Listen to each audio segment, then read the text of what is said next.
special, Honda is bringing back a name we haven't heard in decades, the Honda Prelude. And not just as a concept or a teaser, but as a full revival for 2026. Now, if you grew up in the 80s, 90s, or even the early 2000s, you'll know the Prelude wasn't just another coupe. It was Honda's way of blending sportiness, style, and everyday usability into something that was approachable yet exciting. And the new one? Well, it's aiming to do the same thing, but for a whole new generation. The first thing you'll notice about the 2026 Prelude is the design. It's sleek, low, and modern, but there's definitely a hint of nostalgia baked into those lines. The long hood, the coupe-like stance, and that slightly aggressive front grille all remind you this isn't just another Honda, it's one with history.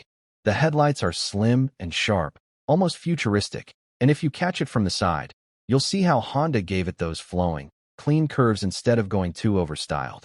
It looks athletic without screaming at you, which honestly feels like the right move. It's the kind of car that makes you glance back after parking it. Now, here's where it gets interesting, under the hood. The new Prelude isn't chasing turbocharged madness or pure EV silence. Instead, Honda is leaning into a hybrid setup.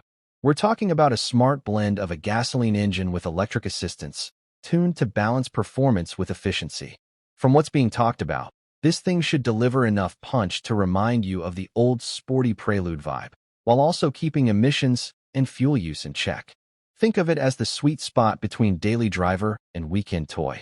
And no, it's not just an eco move. Honda wants this car to actually feel engaging behind the wheel. Something I wasn't expecting, though, is that Honda is hinting at giving this Prelude just a touch of versatility. It's still a coupe at heart, but they're building it with a slightly more robust suspension setup, which means it can handle not just smooth highways, but also those less than perfect backroads. Don't get me wrong, it's not an off-roader. You're not going rock climbing with this thing, but it does seem like Honda wants it to be more usable in the real world. Almost like they're saying, take it on a road trip, don't worry about a few gravel paths or rough stretches. It's built to handle more than just city streets. Step inside and the updates continue.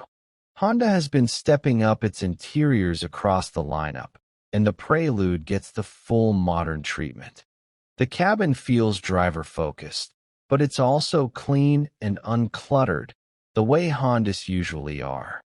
Expect a big digital cluster, a sharp infotainment screen with wireless Apple CarPlay and Android Auto, and probably some really solid materials, soft-touch surfaces, supportive sports seats, and maybe even some fun trim options to make it feel special.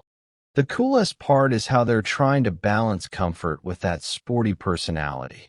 You can imagine cruising daily in this thing, but also really enjoying it when the road opens up. And what about pricing?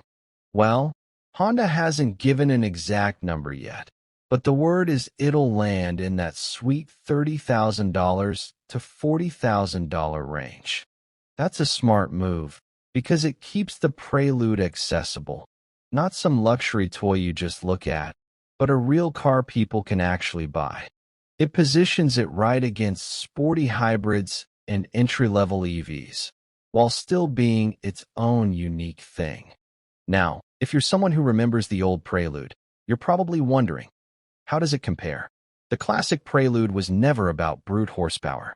It was about balance, handling, and that feeling of being connected to the car. The 2026 revival is keeping that DNA alive, just in a modern form. Instead of going all in on raw performance numbers, Honda is focusing on making it a driver's car with modern tech, safety, and hybrid efficiency layered on top. It's like the spirit of the old Prelude grew up and got smarter.